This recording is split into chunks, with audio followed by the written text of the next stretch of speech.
Hmm, Assalamualaikum warahmatullahi wabarakatuh.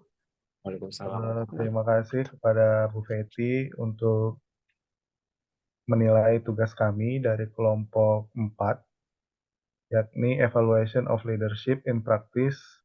Pada proyek ini kami akan membahas tentang kepemimpinan Bapak Erick Thohir. Saya Dodi Fahreja dan teman saya ada Nafido Hatmaja Sakri dan Muhammad Irfan Putra Nusantoro akan memulai presentasinya. Next, Mas. Berikut adalah profil Pak Eri Thohir. Beliau merupakan putra dari Bapak Muhammad Teddy Thohir yang merupakan seorang pengusaha yang ikut juga serta membesarkan Astra International. Beliau menempuh pendidikan S1 di Glenn University dalam Bachelor of Arts, kemudian S2-nya dari National University of California dalam bisnis administrasi tahun 93, kemudian tahun 2023 mendapatkan dokter kehormatan manajemen strategi dari Universitas Brawijaya.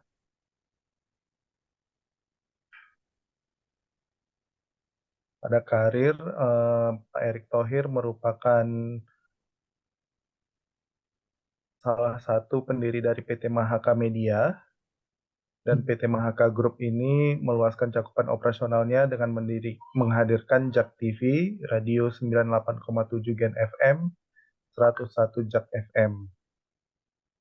Beliau juga mendirikan TV One dan platform berita Viva News.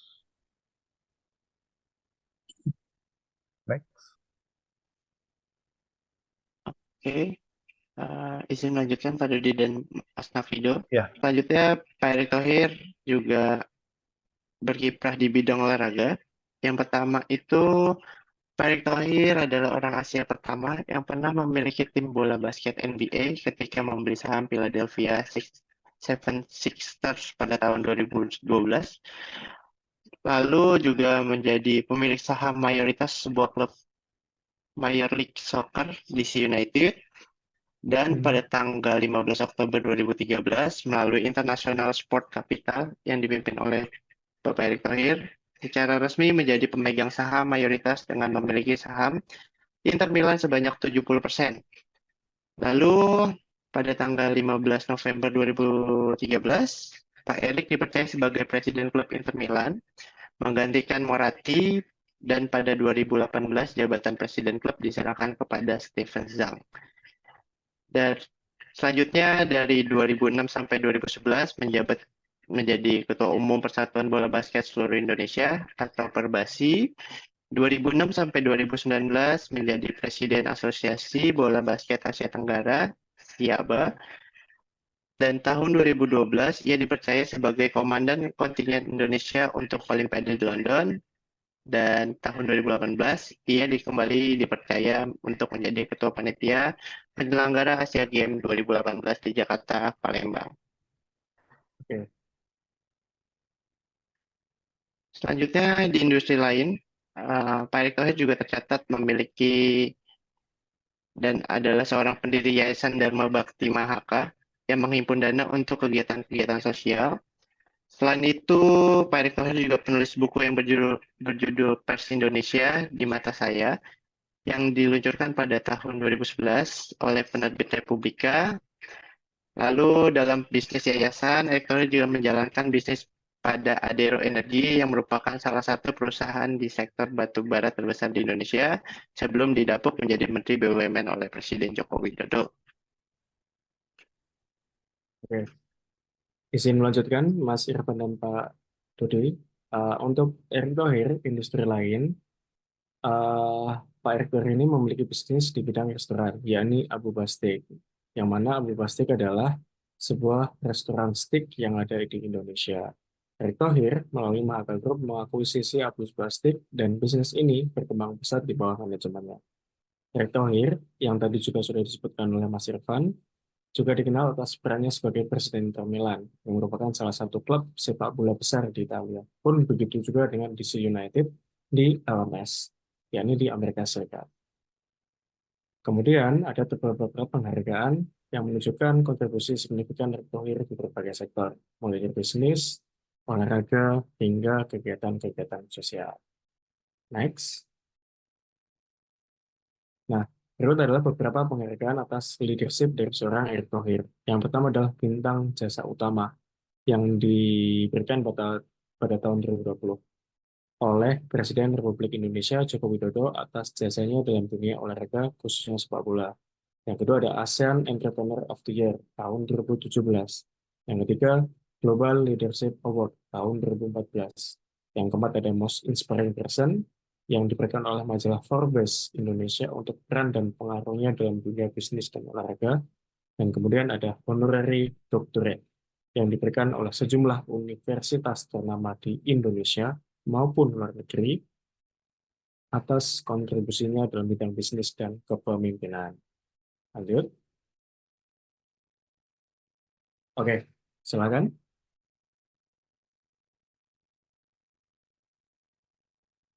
Oke, saya lanjut ya, Mas. Dari sisi Lightning People, kami setuju bahwasannya Pak Erik mampu mengalign masyarakat atau orang-orang di sekitar beliau dalam inspiring people juga, dalam organizing, actuating, controlling juga, kecuali di bidang planning. Kami masih menganggap kurang setuju bahwa Pak Erik dapat memiliki planning-planning tertentu yang dapat memajukan organisasi-organisasi tertentu juga. Next. Berikut adalah aspek of leadership praktis yang tadi kami sampaikan. Dalam setting direction, kami menaruh nilai high pada Pak Erick Thohir, lightning people, inspiring people, organizing, actuating, dan controlling. Kecuali di bidang planning, menurut kami Pak Erick masih pada moderat, pada nilai moderat. Next. Ya.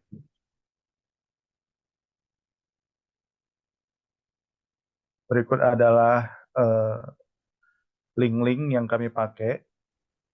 Ada yang berupa artikel maupun berita online. Next.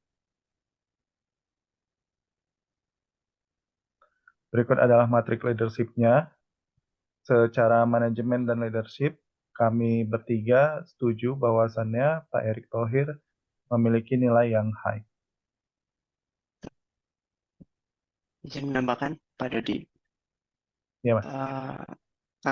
Kami memberikan keduanya high dikarenakan dari penilaian yang tadi, 7 dari 6 itu semuanya memiliki nilai high. Hanya planning saja yang moderate ya, Pak Dodi dan Mas Nafido. Jadi Correct, secara Mas. rata-rata Pak Erick Thohir di sisi ini kita masukkan ke dalam high.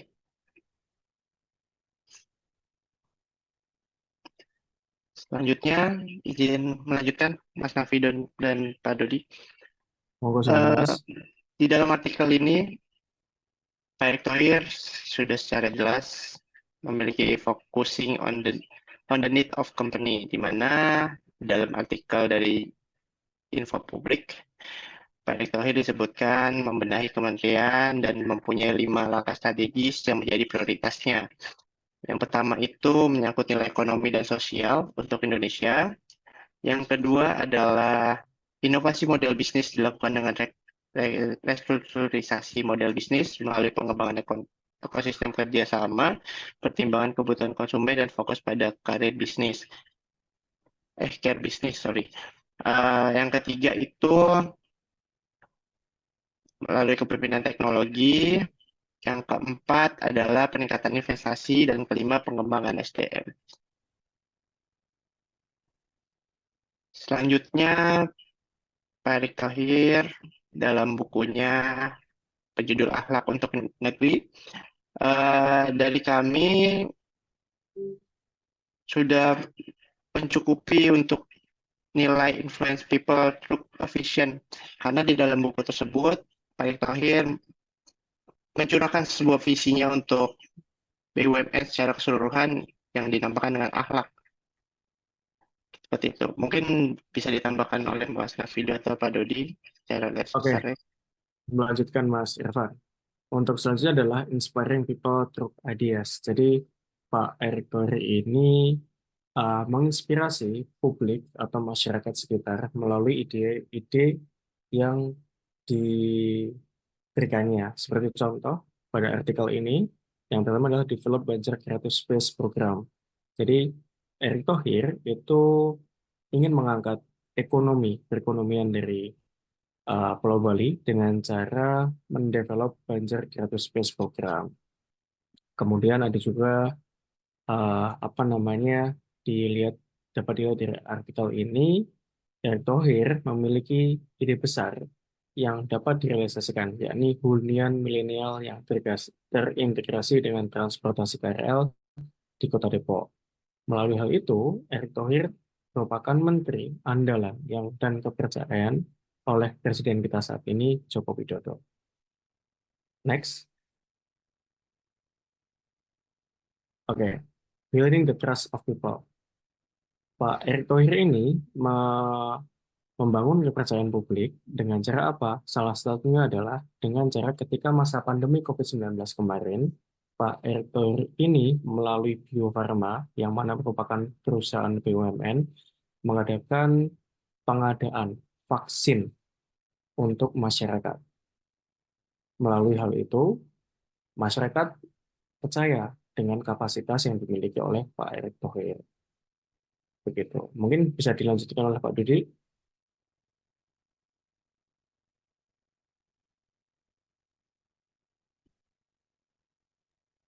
Untuk berikutnya, di bidang providing the resources needed, Erick Thohir juga mampu menempatkan orang-orang atau memilih karyawan-karyawan yang untuk ditempatkan di BUMN-BUMN yang ada di Indonesia.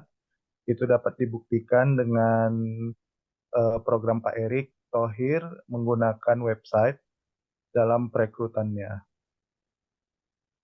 Ya, Boleh next. oke, next. Di sini ada aspek of leader behavior.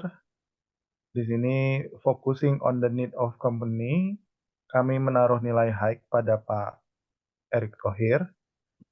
Namun di influencing people through a vision, kami masih menaruhnya di dalam nilai moderat.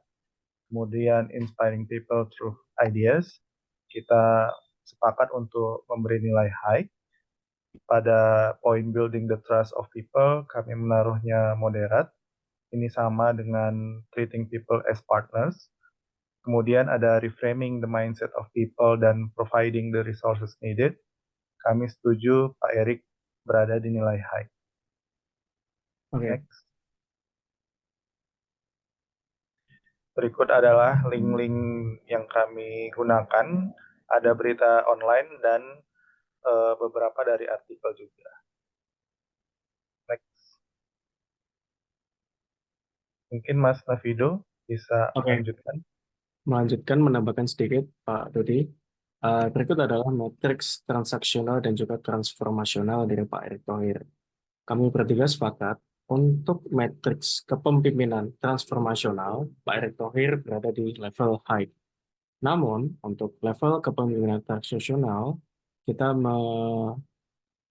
apa namanya, Memberikan. memberikan pendapat di level moderate. Kenapa demikian? Alasannya ada di next berikutnya. Oke, secara kesimpulan, menurut kami, Erick Thohir merupakan seorang leader yang tinggi dalam hal kepemimpinan maupun dalam hal manajerial. Berdasarkan metode transaksional dan transformasional ini, Erick Thohir merupakan tipe pemimpin yang mampu membawa perubahan-perubahan yang baru.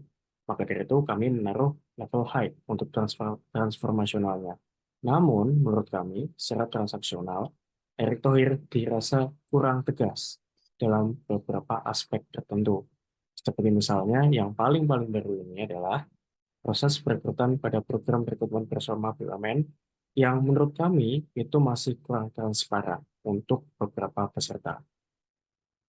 Nah, ini bisa dilihat evidence yang bisa ditunjukkan bahwasanya beberapa kecurangan yang ada dalam rekrutmen BUMN adalah nepotisme, suap dan gratifikasi, manipulasi hasil tes, maupun penyalahgunaan wewenang.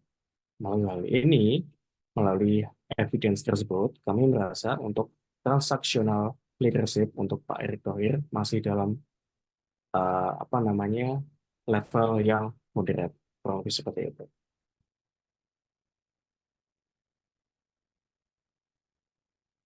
Mungkin bisa dilanjut, Mas Irfan. Oke, izin melanjutkan. Selanjutnya adalah 10 traits of leadership. Yang pertama adalah fearlessness. Menurut kami, Pak Erick Thohir itu dari beberapa poin yang to fail, to be different, to make decision. Menurut kami, ya, dia memiliki semua poin tersebut. Secara in practice, yes gitu ya intinya ya. Yes, betul. Secara in practice, yes. Terus completion-nya Pak Erick Thohir juga yes juga, komitmennya juga yes juga, terus inspiration-nya ya, dan assertiveness-nya ya, juga penetration-nya juga ya, integrity-nya ya, perception-nya juga ya, konsisten iya, lalu reduction of risk-nya iya, leader and brand-nya iya, karena Pak Erick Thohir brand-nya sangat kuat yang kita tahu. Dan inovasinya juga luar biasa. Nah, coachingnya ini kita nggak punya data nih, data coachingnya. Berikut. Selanjutnya, seberapa efektifkah kepemimpinan Pak Erick Thohir? Yang pertama, reformasi dan restrukturisasi BUMN. Pak Erick Thohir memimpin restrukturisasi besar-besaran di BUMN dengan tujuan meningkatkan efisiensi dan transparansi. Ia membentuk klasterisasi BUMN berdasarkan sektor untuk memudahkan pengelolaan dan pengawasan. Efektivitasnya, program restrukturisasi ini berhasil mengurangi jumlah BUMN yang tidak produktif dan meningkatkan kinerja perusahaan-perusahaan utama. Misalnya, penggabungan beberapa BUMN dalam sektor farmasi dan pariwisata menunjukkan hasil positif dalam kinerja dan koordinasi antar perusahaan. Selanjutnya mungkin Pak Nafido atau Pak Dodi. Ya, boleh Mas. Untuk berikutnya, ada di poin 2, dalam penanganan krisis COVID-19 waktu kemarin, selama pandemi, Pak Erick Thohir memimpin berbagai inisiatif untuk memastikan BUMN berkontribusi maksimal dalam penanganan krisis, termasuk penyediaan alat kesehatan dan vaksinasi massal. Efektivitasnya, BUMN seperti Bio Farma berperan penting dalam produksi dan distribusi vaksin, yang membantu Indonesia mengendalikan penyebaran virus dan mempercepat program vaksinasi nasional saat itu. Mungkin yang ketiga bisa dijelaskan sama Mas Nafido. Oke, terima kasih Pak Dodi. Yang ketiga adalah kemajuan PSSI. Jadi dalam beberapa bulan belakang ini, seperti yang kita ketahui bersama, Erick Thohir yang ditunjuk sebagai Ketua Umum PSSI banyak berbenah untuk perubahan sepak bola Indonesia yang lebih baik. Efektivitasnya adalah berbagai pemain yang telah merumput di Eropa dan yang memiliki darah kewarganegaraan di Indonesia dilakukan proses naturalisasi untuk dapat bermain membela timnas sepak bola Indonesia. Hal ini dibuktikan bahwa Indonesia pada saat lalu itu menjadi 4 besar di kejuaraan Piala Asia, dan yang terbaru ini adalah lolos pada putaran ketiga kualifikasi Piala Dunia. Jadi berikut beberapa poin penting yang kami rasa efektif, program keefektifan dari kepemimpinan Erick Thohir. Demikian. Next. Oke, berikut beberapa referensi tambahan Bu Feti atas sumber-sumber yang kami pakai. Mungkin cukup sekian ya, Pak Dodi dan Pak Irfan. Mungkin ada tambahan? Cukup Mas Irfan. Dari saya sih sudah cukup, Mas Nafido dan Mas Dodi. Oke. Mungkin cukup sekian Bu Feti. atas presentasi dari kami untuk Global Leadership Bapak Erick Thohir. Atas kurang dan lebihnya kami mohon maaf. Terima kasih. Wassalamualaikum warahmatullahi wabarakatuh. Waalaikumsalam warahmatullahi Waalaikumsalam warahmatullahi wabarakatuh. wabarakatuh. Terima Terima kasih Bu kasih, Bu. Feti.